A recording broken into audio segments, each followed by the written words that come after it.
લોકો ચલાવે છે, બહારના પ્રભાવો ચલાવે છે. મતલબ કે આપણા એટલે તમે તમારી સત્તા આવી જવાથી એ રાતોરાત પરિવર્તન થઈ જાય એવી જે વાત જે છે એ બિલકુલ ફાલતુ છે. જ્યાં સુધી આ સિસ્ટમ ઉપર લોકો હાવી નહીં થાય, જ્યાં સુધી આ લોકશાહી એટલી મજબૂત ના થાય કે આ સિસ્ટમને લોકો ચલાવે, અત્યારે તો એક બે ઉદ્યોગવાળા નહીં ચલાવે. અત્યારે એવું છે કે સરકાર માય બાપ છે અને લોકો એના આધારે છે. એ પ્રકારનો જે ખ્યાલ ઊભો કરવામાં છે લોકશાહીની વ્યાખ્યાની વિરુદ્ધમાં છે. આ આખા આંદોલનમાં મહિલાઓની ભાગીદારી બહુ ઓછી હોય છે, એવું કેમ? એવું નથી માત્ર પુરુષોને જ દાખલા જોઈએ છે કે ભાઈઓને જ દાખલા જોઈએ છે, છોકરાઓને જ દાખલા જોઈએ છે.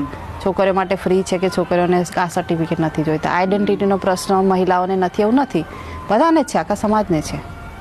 તો પછી સમાજનો એક તબકો જો અજાણ રહેશે તો શું આ આંદોલન સફળ થશે?